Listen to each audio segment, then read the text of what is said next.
it was that experience that took me away from that truth and started the journey or started the direction of the journey of the rest of my life of seeking that validation, seeking that external proof.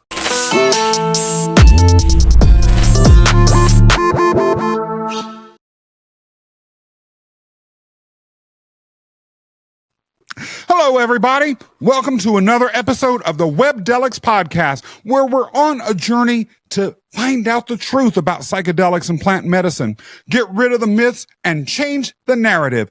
I'm your host, Scott Mason, and with us today is an extraordinary guest, Garrett Biss. Garrett, tell us a little bit about yourself.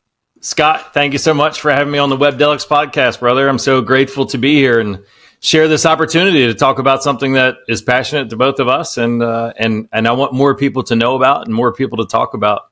I think that's the big thing, is just having conversations about things that people are maybe a little afraid to talk about or a little curious, and providing a safe place for them to do that is a wonderful thing. We're thrilled to have you here. And when it comes to great conversation, I've had one or two with you before, and I know this is going to be a good one. Garrett, the theme of today's show is false heroism, when the reasons that we become heroes are untrue, and how we can use psychedelics to become the sort of authentic hero that can genuinely change lives. Talk to us a little bit about what a hero once was to you, and how you worked to become one. Wow, very deep question to kick it off with, Scott. In the deep end, right? Let's do it. Sink or swim, right? So for one, a little bit of an introduction about myself, since I kind of skipped over that. So I believe I'm just a human being, and I'm an energetic manifestation in human form. And I'm a person on a journey trying to figure out some of the pain and the suffering in my life, where it stems from, validating it or invalidating it, if you will, and trying to experience, figure out what the heck I'm here for, and figure out, where I'm picking up falsehoods and where I'm picking up things that aren't really serving me and creating pain and suffering in my life, so that I can peel back the onion and peel back the layers and get to the essence of who I am. I mean, it's been a journey for the last 43 years trying to figure out who the heck I am. So if anybody can relate with that, maybe there's some things that you've experienced in your life where you realized later on that you were deviating from your truth, and maybe that was creating some pain and some constriction in your life. So that's the journey that I've been on. So and yes, psychedelics has been a beautiful part of an awakening and a beautiful part of helping me understand that. So back to the point about false heroism. So this is a really interesting concept, and I've been thinking a lot about it recently, the source or the reason why people do certain things that might be considered heroic, making that sacrifice, putting yourself in harm's way, doing things above and beyond yourself in the service of others. And sometimes that can be a beautiful thing. Often that's a beautiful thing. And sometimes people, I think, are motivated toward actions that's not really coming from a healthy place. It's not coming from a place of wholeness. And that was a big part of my story, was doing things, trying to receive external validation or trying to prove my self-worth. There's a couple of specific instances in my life, which I presume we'll get into, that really questioned whether I was lovable and enough just as I was. So looking back on my life, I think there's some times where I would do things or engage in things or try to be of service, not just from a pure place of love, of wanting to be of service and provide value. There might have been an element of that, but there was also certainly an element of, I don't know that I'm deserving of the blessings that I have in my life. I don't know if I'm deserving enough to be here as a human, having this wonderful experience. So I better do things to make sure that I'm worth it and deserving. Garrett, I, for one, can relate to that. So if I can relate to it, just this one person hearing this, I'm sure there are thousands, if not more, of people out there who have been in your exact shoes and can relate to that. Look, I had an entire career as an attorney, and I was hyper aggressive in my corporate climbing because I didn't feel like I was worthy. I felt I had to somehow prove to myself and the world that I was worthy of anything. And yes, I achieved. Yes, I had titles and accolades and a massive office beyond what I could have imagined. But maybe why I felt your episode and this discussion was so important to share with the world was because it was all, in a profound sense, false. I began to feel as though I was not worthy the minute I found out and understood about the true nature of my birth circumstances, which was as an illegitimate child that was put up for adoption. And so the initial narrative that I had about my life was of rejection or not being worthy. How early in your life did you come to understand or to believe that you somehow weren't worthy?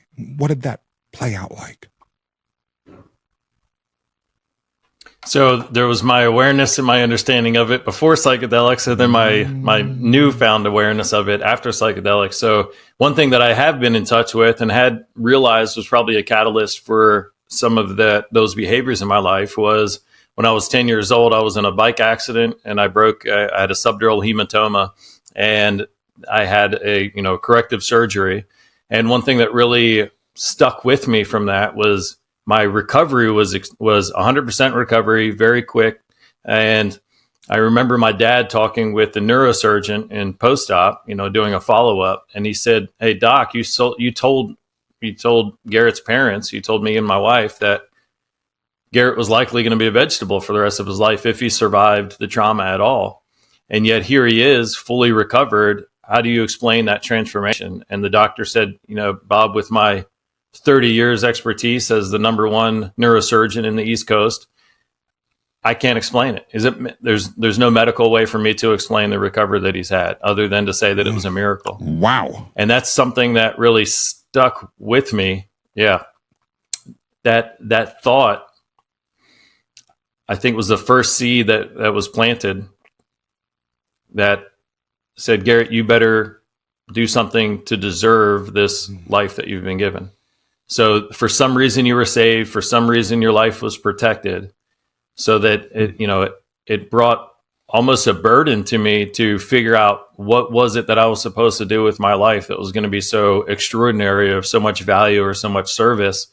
And that brought with it a lot of pressure to make sure that I was doing the most that I could, improving myself and preparing myself to make some ultimate, some contribution, some eradication of pain and suffering, some support, some mechanism, some project that was going to be worth me being saved there on Garrett, that operating that table. raises a fascinating point, and I don't know that I have ever had this specific conversation with anyone before, which is a lot of times when people have these miraculous things happen to them, and especially if they, because of these miraculous things, come to a belief that they need to do something with the gift of the life that they've been given, they may view it as inspirational. They may view it as a driving force, but is it actually something that comes with the burden of that pressure, especially if you're a child? When people say you're special, I think about a lot of smart people that end up high achievers in a number of different fields. You're super smart, or you're a super talented athlete, or your singing voice is amazing, or you have this other prodigious quality about you. On the one hand, it is a compliment and it is setting up self-belief.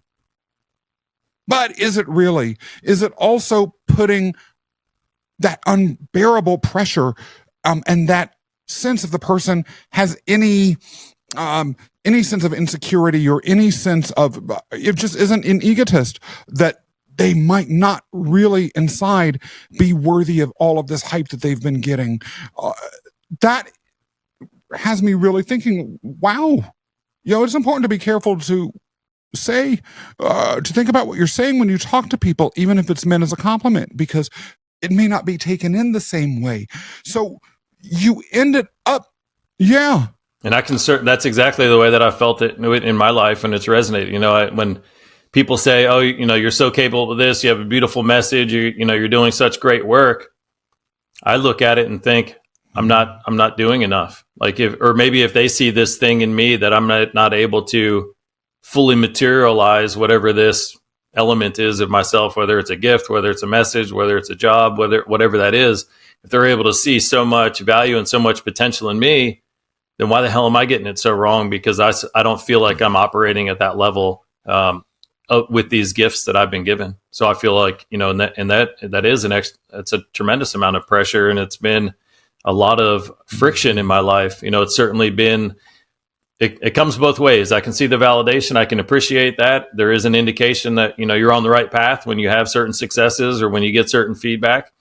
But there's also that darker side of it, which I've experienced, and maybe other people have as well, where it's, it's that much more pressure that, man, you got to do something with this, or you're not leveraging this to the full potential, to the full capacity that you have. We all do go through tough periods in our lives, and sometimes those tough periods are occurring simultaneously as apparent external successes are. You and I are both TEDx speakers. In fact, that's how we first got to know each other, by speaking at a TEDx event. And that seems like it is a phenomenal validation of one's abilities and talents and messages. But we don't know what's going on behind the curtain of anyone that is there. Someone could be giving a TEDx speech and then walking home broke or divorced or those sorts of things. And are they thinking exactly what you're saying? Yeah, with all of the talents and gifts and this other stuff that everyone says I have, the extent of my failure is even greater. Right? It's not like I was someone that had nothing special at all. So if nothing special happens, well, where's the screw up there? But if you allegedly are this phenomenal thing that's been given a gift of life, a miracle, as the doctor said in your case, and you're still floundering, what does that make you? What did you do then with that information once it was planted in your head, Garrett? Which bit of information are you talking about? Miraculous nature of your recovery and the pressure that began to put on you. Yeah, it's certainly something that's certainly, I think that certainly settled more, later in life. Unconsciously, I think it made me pursue a lot of, the most challenging things I could. So in high school, I decided I didn't know what I was going to do with the rest of my life. I decided, let me join the Marine Corps. Let me go prove myself and develop some skills and develop some habits that will serve me in a greater capacity. I also knew that not a lot of people join the Marine Corps. So I figured if I could prove myself there, then maybe that would prove to myself that I had the capacity or the ability. And then after a couple of years, that wasn't good enough to be, serving the Marine Corps the way that I was. So I decided, hey, 1 in 500 people that apply for this officer program get it. So let me go ahead and apply for that, which I got, and then got an opportunity to go to college for a couple of years while I was in the Marine Corps. And then I was looking around, what degree program should I go for? Well, I hear a lot of people struggle in engineering, so maybe I'm going to go pursue engineering and see if I can show up well enough there. And then when I was commissioned in the Marine Corps, I decided to apply for the flight program. Not a lot of individuals apply and get accepted into the flight program, so I did that as well. And then transitioning out of the Marine Corps, okay, I don't know if I'll be able to bring any value to the civilian world. I know that I've done well in the military world, but I don't know if that value translates. So let me go find something in the civilian world. So I applied to and went to graduate school, and then finished, at the top of my class in a graduate program. And still, and then later on, I started thinking, and this is some of the awareness that came from the psychedelic experience, started thinking, is there a trend here? Is there a reason that I'm choosing these certain things that I'm doing, and how much of it is passion and how much of it is a need to get that external validation or provide that internal validation, prove to myself that I'm capable enough, that I have the skills, that I'm smart enough, that I'm creative enough to succeed in these things.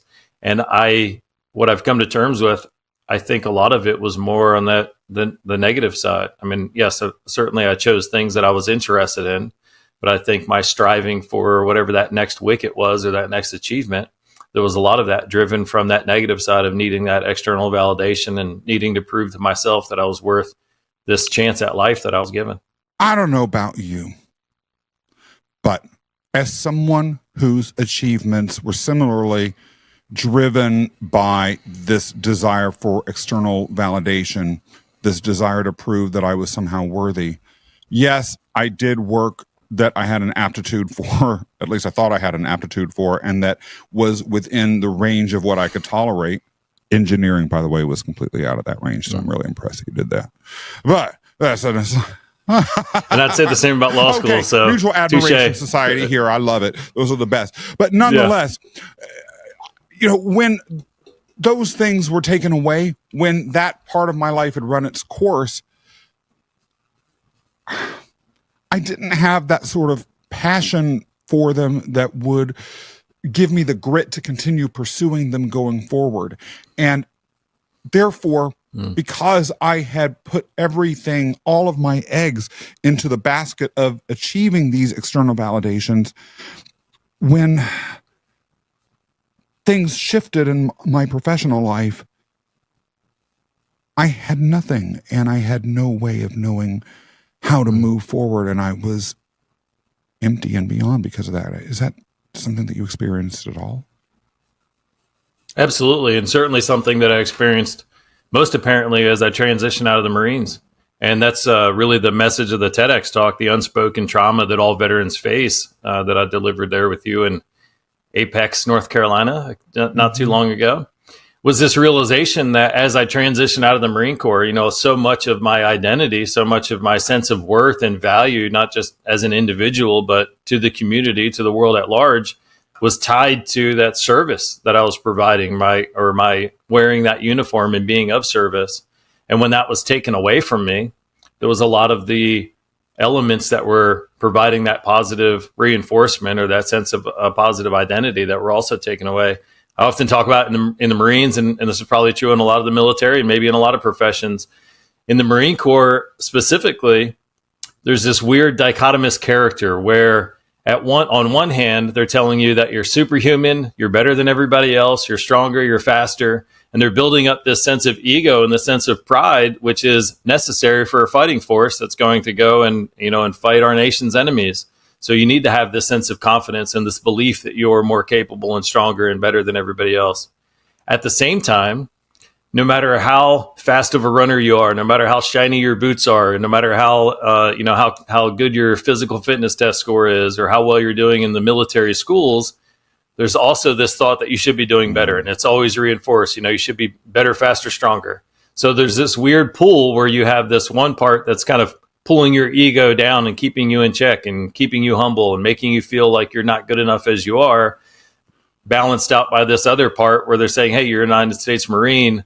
You are one of the elite fighting force of our country. When you take off that uniform, which of those sides do you lose? You don't lose the self-deprecation or those thoughts that you should be better in some way, but you do lose a lot of that positive identity that comes from wearing the uniform.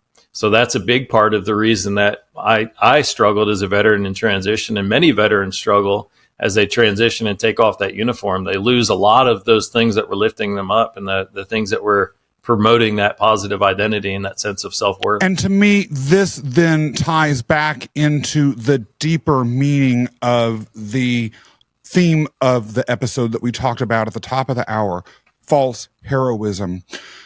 Heroism in its deepest sense represents a human being that overcame a struggle by fighting against a monster. In a fairy tale or a myth or something like that, it's a dragon or some external monster. And then when they fight that monster and triumph, they have that inner growth that allows them to move on to become the king of their realm or the leader of an even bigger adventure, or sometimes even they turn into gods. And if you have not struggled with that inner demon as you achieve the things that externally look like heroism, have you truly then become a hero, or are you a false hero, because if you haven't changed inside through your heroism, then I would argue, at least I would argue for myself, Garrett, that I never was a true hero, at least not until I was able to have that inner wrestle occur. Talk to me about whether that resonates with you. Yeah, a lot. And a lot of thoughts came to me. For one, there's this idea that the themes and the struggles and the challenges in our life will continue to repeat themselves until we learn the lessons and experience the growth. So whether it's our relationship challenges that we seem to be getting in relationships with the same people over and over, or the professional challenges, whatever these challenges are, they'll continue to repeat until we learn that lesson, until we have that growth. So maybe we all are heroic. We're just unfolding at different rates and at different times and at different points in our life as we're experiencing that growth. Which brings me back to this thought of maybe my reason here as a human being, or maybe all of our reason here in this human experience, is to experience some trauma, experience some suffering, so that we can grow and we can learn and we can evolve as the creatures that we are, or as the entities that we are through this human experience. One of my mentors, Jim Rohn, used to say, set a goal for what it will make of you to achieve it. So if we think of that as the challenges and the struggles that we invite into our lives, whether knowingly or unknowingly, these struggles and these challenges, if we choose them for what it will make of us as we overcome them, then I think we can navigate a path of a life that's well lived, as we identify those obstacles or identify those sticking points, those challenges, those areas where we can evolve and grow, and then navigate it successfully. And one of the biggest things I try to do in my life is identify the struggles that are worth struggling against, and try not to bring too much pain and too much suffering into my life that's not necessary. Yeah, right. Like, life can be dramatic enough without adding pointless drama. That being said, your comment earlier, Garrett, about the purpose of life to experience these traumas and then make what we will of them during this singular experience we have that we call our individual lives. That then drives me to the next question, which is, well, was there a moment in which you realized that something had to change? And if so, talk to us about that. Yeah, certainly. So during my last deployment, I remember being at a place in my life where I'd finally picked my head up from the books, and I wasn't studying and working so much on the next promotion and advancement. I wasn't preparing for the deployment. I'd gotten there and had some time to reflect a little bit on where my life was. And I came to this realization that I was pouring 100% of the energy that I had into achieving all of these things that I thought were going to bring fulfillment, happiness, joy, all the things that, society might suggest that we should pursue, whether it was the education, the good career. I mean, I was traveling around the world. I, had a wife, I had the house, the beautiful daughter, everything back home. And I realized that even though I'd achieved many of these things and fulfilled many of these desires that I had, that I was left feeling mostly dead inside. I was putting all the energy that I had into getting these things that I thought would bring joy and satisfaction and fulfillment, but I wasn't feeling fulfilled. And it really scared me, because I thought, if I'm putting out everything that I have and my return on investment is so small, then what's going on? And is life just supposed to be this experience that we suffer through and ultimately die at the end? Or hopefully, maybe there's some values, understandings, beliefs about this life and about the way that I'm approaching my life that I've just gotten wrong. And maybe there's some things that I can learn or some adjustments that I can make so that it's not, so I can balance the scales between the suffering and the trials and the joy and the happiness that Garrett, I'm experiencing. How did that lead you to psychedelics? It's a great question. So, sometimes when the universe presents things to you over and over, and you realize, oh, I just heard a video about this and a podcast about this and read this in a book, and my buddy mentioned this. It's like, okay, I get it. I need to check this thing out. So that's kind of how it was for me with the introduction to psychedelics. And my first experience was at Rhythmia, which is a ayahuasca retreat center in Costa Rica. And my first experience was, I was invited to go down and participate. And my awareness of the significance of how this whole thing evolved really expanded, really exploded after my psychedelic experience, when I realized really how so many things had been perfectly orchestrated to serve me in my life. So I was invited to go down to Rhythmia by a mentor of mine. And I said, all right, I'd come to the conclusion that, okay, I think psychedelics is something I'll try in my life. Ayahuasca seems to be the thing that a lot of people are talking about. I'm sure I'll try it. I just don't know when. And then I got the invitation email and was invited down to experience it. So what I didn't realize, and what I only learned in hindsight, and this takes me back into my first experience, was I got this email on May 17th, 3 years ago. And I was reading it on a laptop sitting in my dad's bedroom next to his deathbed. So my dad, who had been on hospice for a couple of weeks at this point, I was just sitting there, trying to spend some time with him. And I saw this email and this invitation. And I thought, yep, I'm certainly going to go. This is the sign that I've been waiting for. So I accepted the invitation, and I set an opportunity to apply or to enroll in this program the next day. That next day, my dad passed away on May 18th. Wow. And what I learned during my psychedelic experience on ayahuasca was that those events were perfectly orchestrated, and that one of my dad's final wishes was that I was going to embark on this new journey, this new understanding with psychedelics, and that it would provide healing in my life. And he waited until I accepted that invitation. That was one of the last things that he wanted to do before he departed. Okay. That is something I'm a little bit overwhelmed by. I really feel it. There's something beautiful about it too, at the same time, and goes as to what you talked about earlier, a deeper, more metaphysical understanding you have of life, not just as something that presents obstacles to us or in front of you, because that's just the random nature of the universe, but that those obstacles have a metaphysical meaning.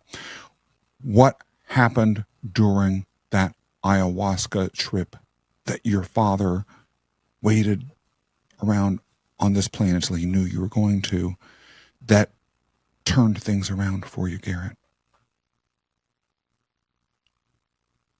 So during one of the first ceremonies, when with this particular retreat center they do a very wonderful job of helping you with your intentions throughout the week. And I'm sure that's something that you've talked about ad nauseum, is making sure that when you're experiencing psychedelics, you're doing it in the right setting, you have the right intentions and the right environment and the right support around you as you're experiencing it.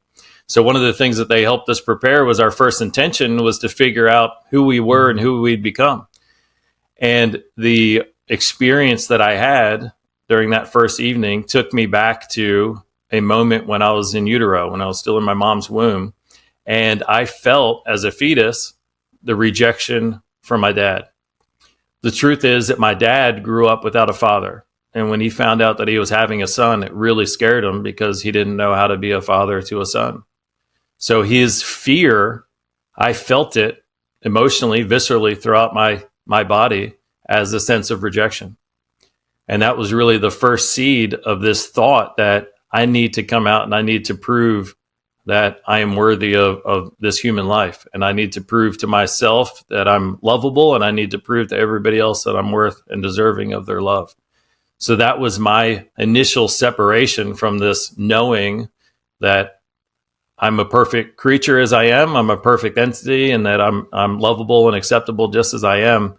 It was that experience that took me away from that truth and started the journey, or started the direction of the journey of the rest of my life, of seeking that validation, seeking that external proof and deserving. Okay. Yeah. Finish, please. So, yeah. So that's really what the first message was, that my dad wanted me to make sure that I knew, so that I could continue this journey in the rest of my adult life with that context and that understanding, so that I could come back from a lot of the things in my life that were creating suffering, and put me on that course, a heroic journey course of overcoming some of those challenges, and continuing to grow and evolve. This is really deep. How on earth did you come to understand or re-experience something that had happened before you were even born? Like, what did you see yourself or imagine yourself as a fetus somehow hearing and absorbing this?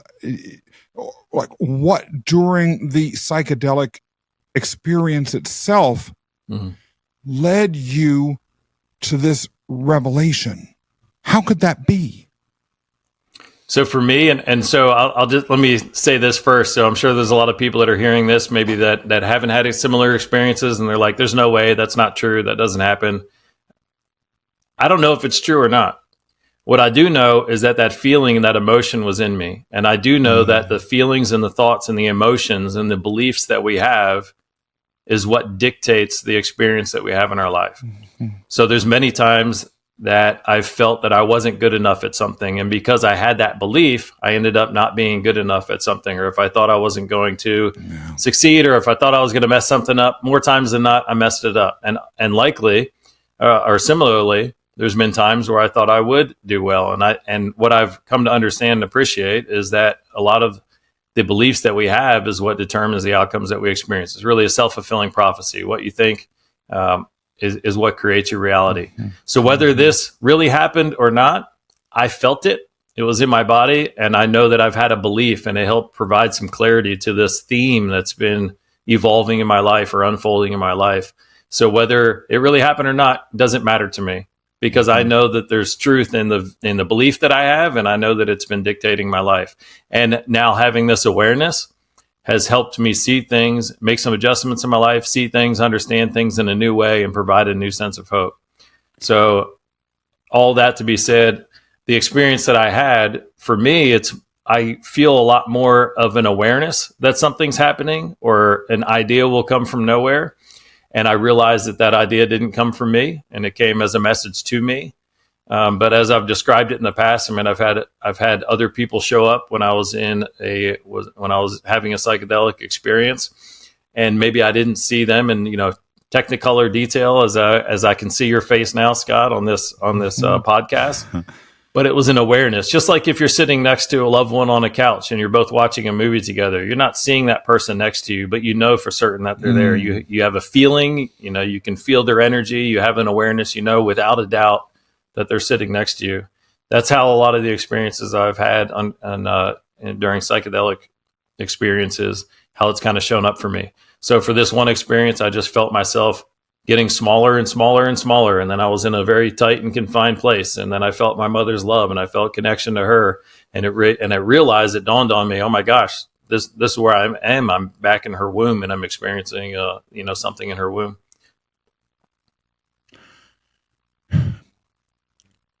Too often when I've had informal conversations about psychedelic experiences that I might have heard about through this podcast or in private conversations or read about, whatever, I have encountered people who are in this highly literalist mindset. Well, it could not have happened. Therefore, the experience is not worth discussing any more than it would be worth discussing in depth, drawing true transformational meaning from watching a reality TV show. And what I really have enjoyed about what you've just said, Garrett, is the understanding that you're bringing to those of us who are listening or watching, that the symbolic meaning or the ultimate impact of what you experienced has nothing to do with whether it literally occurred or not. And as a matter of fact, insisting on a literalistic approach before one can grant validity to something that a human being has experienced can deprive us of the opportunity for change that these sorts of things can provide, which is infinitely more important than the actual literal physical validity of whether that thing occurred or not. I am curious to know as to then how you were able to take insights like this and apply them into your life. Well, I think the first way to apply it was just in this understanding that there was some belief that I had adopted, and recognizing how that belief had created undesirable effects in my life. So knowing that there was a start and knowing that there was a source or a seed that was planted also helped provide hope that maybe there's a way to evolve past that, or a way to mitigate the negative effects of that belief now that I have a new understanding. And this, when you were just talking a moment ago, this thought came to me that, yes, sometimes people are like, oh, if it's not true, then it's not going to have an effect. Well, there's many things that we can experience in our life that, whether it's true or not, has a very real and serious effect. For anybody who's ever been in a romantic relationship with somebody, if you had this thought that they were being unfaithful to you, does that not create a visceral feeling and a change in your thoughts, in your beliefs, in the way that you talk, in the way that you show up, in the way that you approach life, or the approach to the relationship? Whether or not they were unfaithful or not, it's going to create a very real experience for you. And I'm sure there's been people out there that maybe had suspicions and then were proven wrong, and then realized that, oh no, that biggest fear that I had is not true. Well, it doesn't mitigate, or it doesn't take away the very real response that you had in the way that you started to see and act differently for a period of time. That comment about a belief that you might have regarding an affair raises another interesting point with regards to the impact of the pre-birth experience that you had while on ayahuasca, which is that you only, presumably, had that pre-birth feeling and sensation and revelation because of the altered state that ayahuasca brought to you. And so people may argue, well, you were in an altered state, and that therefore also diminishes the validity of what you went through during that altered state. But when you believe that a spouse, for instance, is having an affair, even if it's not true, actually your mental state does change as well. Sure. You create an altered state. You might be happy and in love one moment, and then when that suspicion comes in, your mental state changes into hostility, distrust, insecurity, fear. And so it raises then another answer to me around some of these objections that people have to psychedelics as an altered state method of bringing about a change in consciousness, which is the mere fact that it's an overtly altered state that we willfully bring on doesn't change the fact that any time we encounter something that plants, again, some sort of seed of future behavior in our minds, our mental states are being altered. And so with this dramatic alteration of your state having occurred, what did you do to make it become something great in your life, and how has that played out? Yeah, that's a great question, because it's not what you experience during that ceremony that's most important. It's what you bring back to your normal life. It's the new belief, it's the new value, it's the new understanding that you bring back. And something that I'm sure you've talked about a lot is the importance of integration. It's like, so what do we do with this? So now I know this new thing, or I have this new perspective. Now, what do I do with that? And how do I integrate that back into the life that I've been living, and leverage that to create a new desired outcome, or a desired future? So for me, just having an answer as to why or what happened, whether that's the real answer or not, doesn't matter, because now I have an answer that provides context and helps provide me a new sense of direction. So understanding where this void has come from inside, and understanding where some of the insecurities has come from, with looking at it through this new lens, now I can question some of those thoughts that are coming up. I can seek answers to oppose some of these negative thoughts or negative beliefs that are coming up. And I can remind myself, oh, that's not true. When you're not feeling good enough, when you're not feeling lovable enough, when you feel like you're not doing enough, that's not true. And here's some reasons why. And this is maybe why you're feeling that way. Much like if we were to look at the way somebody else behaves, and I work with a lot of people that are in addiction recovery. And when you understand the life that somebody has gone through, when you really peel back the curtains and you look at some of the horrific experiences that people have had that are later struggling with addiction, it's hard not to come to the conclusion sometimes of course you're going to struggle with addiction. How would somebody go through so much pain or experience so many things in their life and be able to cope with it naturally? Of course you reached for this unhealthy coping mechanism because you just needed to numb the pain and avoid some of the discomfort that you were in. Same thing for our life as our journey unfolds. When you look back at some of the struggles and challenges that you have, if you can say, of course I'm feeling that way, this is a reason why I'm feeling that way, then it can help you see, maybe through that new context of other ways that you can approach things and ways that you can evolve. So for me, I can say, oh, maybe, when that thought of insecurity comes up, or that not being good enough comes up, or not deserving comes up, I can remind myself, oh, I felt that way because that was a natural emotional response to something I'd experienced in my past. Just because I'm feeling that way doesn't necessarily mean that it's true. And here's some reasons why it's not true, or here's some other evidence to negate those, that presumption that maybe I held for a moment. Do you feel like a false hero today, Garrett Biss? I think I'm one in my journey of evolution. So I'm doing the best that I can to leverage some of the struggling and some of the pain that I've had in my past and put it to good use.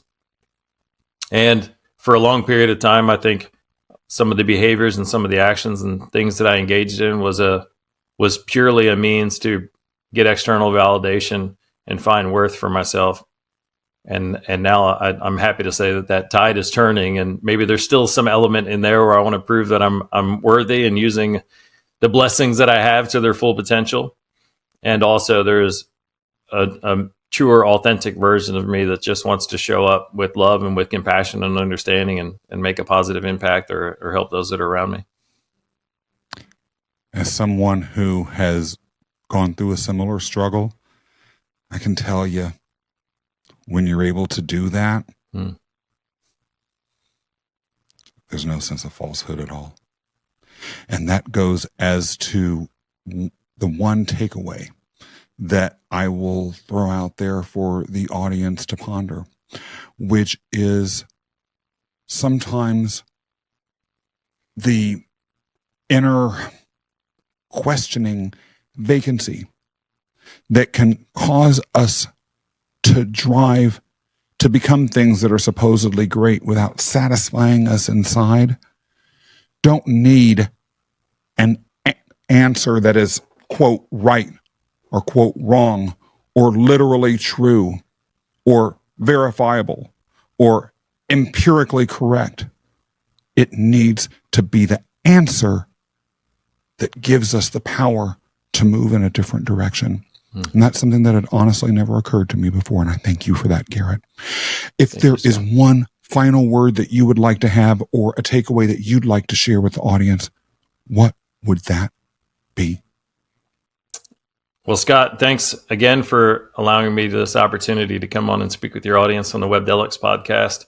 The one message I would like everybody to take with them and remember is that you are lovable and acceptable just as you are. And anytime the feelings bubble up that maybe you're not deserving, maybe you've messed up too much in your life, that you don't deserve more happiness, that's not true. That's a falsehood that you can set aside and come back to and seek the proof and seek the evidence that's out there abundantly that you are lovable and acceptable just as you are. And you're perfect as you are in this journey of your life to continue to evolve and continue to become that better version of yourself. What a wonderful gift that Mother Ayahuasca can give. Garrett, I have no doubt that people listening to or watching this episode will want to know more about you. We've mentioned your TEDx talk. Talk about that a little bit, as well as other places that people can find you, learn more about you, and other projects that you have going on. Absolutely. Thank you. So the TEDx talk is called The Unspoken Trauma That All Veterans Face. And it looks at the transition from military service and how that transition itself as a veteran loses their positive identity, their sense of connection and belonging, and their meaning is all stripped away from them. And if you want to learn more about that, you can go to unspokentrauma.vet. And I invite you to please share that with any veterans that you may know who could benefit from that. And if there's ways that I can share that message, or if you want to have a watch party, or there's some way that we can carry on some conversation around that, then there's ways to connect with me on that website. And for anybody who is in their heroic journey and they have that inner warrior inside and they feel, hey, there's a little too much going on right now and I need a little bit of a reset emotionally, spiritually, physiologically, I need a little bit of a reset, you can go to thewarriorreset.com. And there's a beautiful program in there. It takes about 15 minutes a day for 10 days, a couple different exercises to help provide that reset so you can get back to that better version of yourself and that reminder, that knowing that you are perfect, lovable, and acceptable just as you are. Understanding that, relating it to heroism, and then becoming all that we can be. It just makes me feel genuinely inspired. Thank you, Garrett, for being on this show. For those of you who have enjoyed this episode, be sure to come back and watch or listen to our next series of them, because we have even more powerful stories just like Garrett's, as well as a whole raft of episodes that are including credible, vetted, and honest information about psychedelics and plant medicines from the best resources throughout the web. If you enjoy what we're doing, be sure to tell everyone that you know about Webdelics and our podcast. Also, follow us on our various social media platforms, Instagram, Facebook, LinkedIn. And of course, if you're watching this, you know that we're on YouTube. But if you're listening to it, go to YouTube and watch it there too. And subscribe to our show.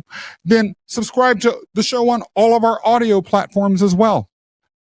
Now, once you've done all of that, we're going to definitely want you to join us on our website, webdelics.com. That's webdelics.com. And sign up to our email list so you can get the latest updates, blog posts, and all sorts of other good stuff that come with being a member of our community. And then, above all else, come back next time for another episode of the Webdelics podcast.